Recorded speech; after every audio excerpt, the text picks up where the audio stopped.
You've seen it. The iconic scenes, the dramatic poses, the underdog story, the bullied kid, the wise old master, the crane kick, Hollywood's karate. It's a narrative that's been etched into our collective consciousness, shaping perceptions of this ancient martial art. This image is everywhere, from blockbuster movies to everyday conversations, but it's also misleading. It presents a simplified, often exaggerated version of reality. Thanks to movies, people either think karate is an unstoppable secret art capable of superhuman feats, or just a choreographed dance for kids, a harmless activity lacking any real substance or practical application. Say you practice karate and you'll get either awe, a wide-eyed fascination with its perceived mystique, or a patronizing smile, a dismissive gesture suggesting it's all just for show. In today's MMA-dominated world, where raw power and aggressive techniques reign supreme, many dismiss karate as outdated and impractical, a relic of a bygone era. Critics see the bows and crisp uniforms as weakness, as unnecessary formalities that detract from the real fighting, not realizing the depth behind the tradition, the discipline and respect that are integral to the art's true essence. These rituals are not empty gestures, they are the foundation upon which character is built. But millions of practitioners worldwide know the truth. They experience it every day in their training, in their lives. Karate is powerful, practical, and transformative. It's more than just punches and kicks. It's a journey of self-discovery and personal growth. Skeptics focus on the surface, the seemingly rigid forms, kata, point sparring, the aspects that appear stylized and perhaps even impractical, and miss the devastating power hidden in its movements, the explosive potential contained within each precise technique. So, is karate obsolete, a relic of the past with no place in the modern world? Or is it still a relevant, dominant martial art, a force to be reckoned with in both self-defense and personal development? To find out, we need to look past the myths, the stereotypes, and the Hollywood portrayals, and step into the dojo as true students with open minds and a willingness to learn. Let's uncover why karate continues to forge strong, resilient individuals, on and off the mat, shaping not just their fighting skills, but their character and their approach to life. Let's tackle some of the biggest and most persistent myths surrounding karate.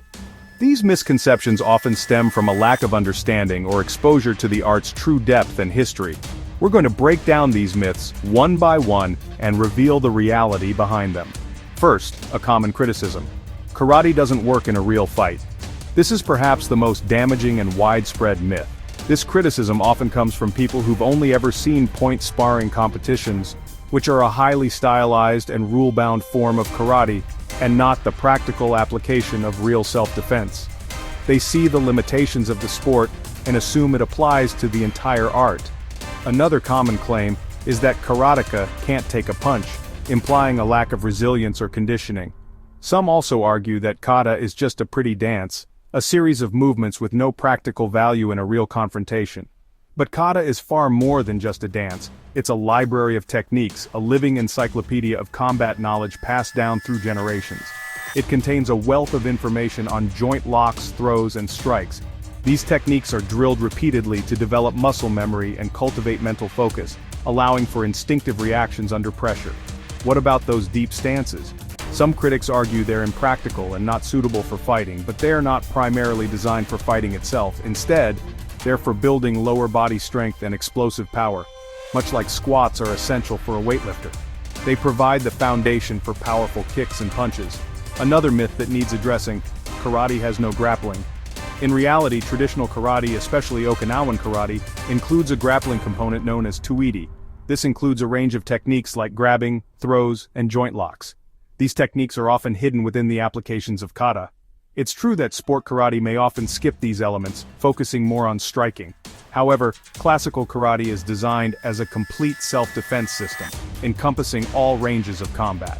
Critics often see only the sport aspect, failing to recognize the art's full depth and historical context.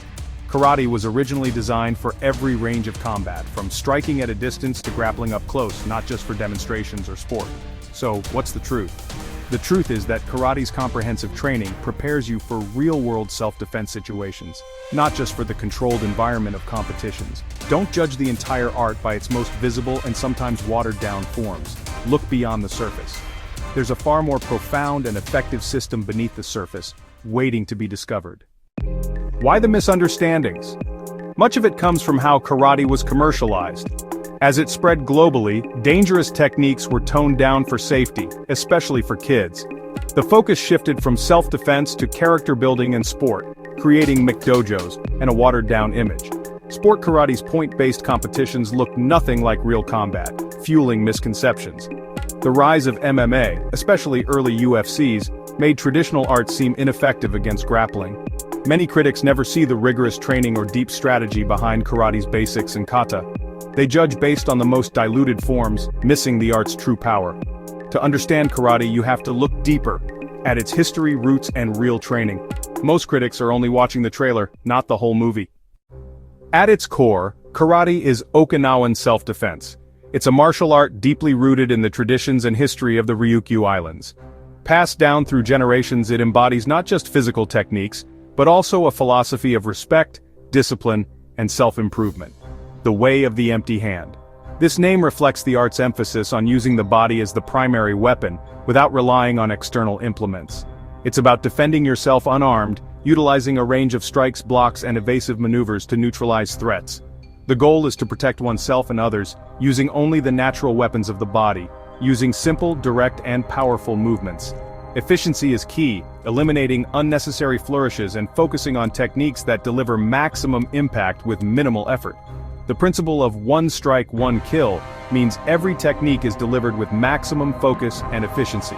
Each movement is executed with the intention of ending the conflict decisively, emphasizing precision and power over prolonged engagement.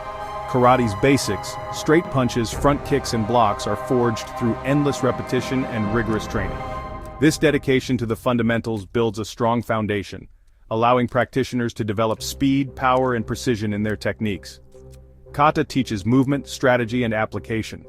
These pre-arranged forms allow students to practice techniques in a structured manner, developing muscle memory, balance, and coordination. Kumite tests skills against live opponents. Sparring provides a dynamic environment to apply techniques learned in kata, developing timing, reflexes, and the ability to adapt to unpredictable situations. Traditional training is tough hours in stances, striking makiwara, and conditioning body and mind. This rigorous training builds not only physical strength and endurance, but also mental fortitude and unwavering focus. It's not about learning 1,000 techniques, but mastering a few to perfection. This philosophy emphasizes depth of understanding and application over breadth of knowledge, ensuring that practitioners can effectively utilize their skills in real-world situations. Power comes from the whole body, ground up through the hips with explosive force and sharp ki. The ki, a focused shout, amplifies the power of the technique and serves as a psychological weapon, disrupting the opponent's focus. Even a small karateka can generate shocking power, breaking boards or bones if needed. This demonstrates the potential of focused power and precise technique, highlighting the effectiveness of karate as a self-defense system. This is the real empty hand, turning your body into a weapon. Through dedicated training and conditioning, the body becomes a formidable tool for self-defense. Karate's discipline and spirit building are as important as its techniques. The practice cultivates self-control, perseverance, and a strong moral compass, shaping individuals into responsible and respectful members of society. It's a system for forging both body and character. Karate is more than just a fighting art, it's a holistic discipline that promotes personal growth and development in all aspects of life. That's the true essence of karate. It's a lifelong journey of self-discovery, discipline, and the pursuit of excellence, both on and off the dojo floor. Does karate work? Absolutely, and the proof is everywhere. In self-defense, karate's focus on quick, decisive strikes can end a confrontation instantly. Real stories abound. A low side kick breaking an attacker's leg, a simple block and counter stopping a mugger. These aren't movie moves. They're instinctive, effective responses drilled through repetition. In full contact competition, styles like Kyokushin test karate's power with bare-knuckle sparring. Kyokushin champions have excelled in kickboxing and MMA, showing karate's adaptability. Fighters like Georges St. Pierre and Lyoto Machida used karate's timing and distance to win UFC titles.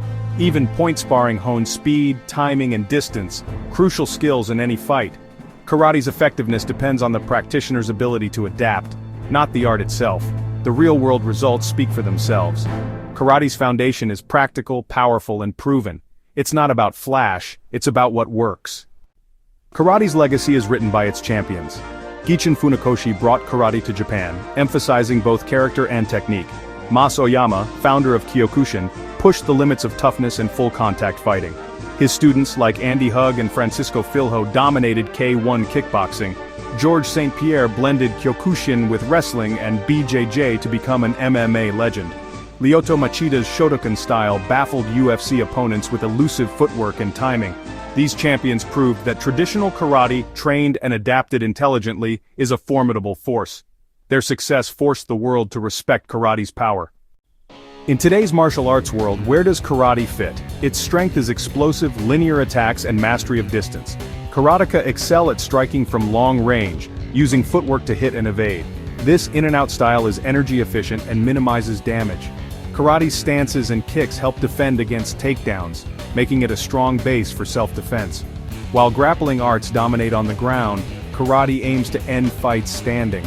More than just techniques, karate is a way of life.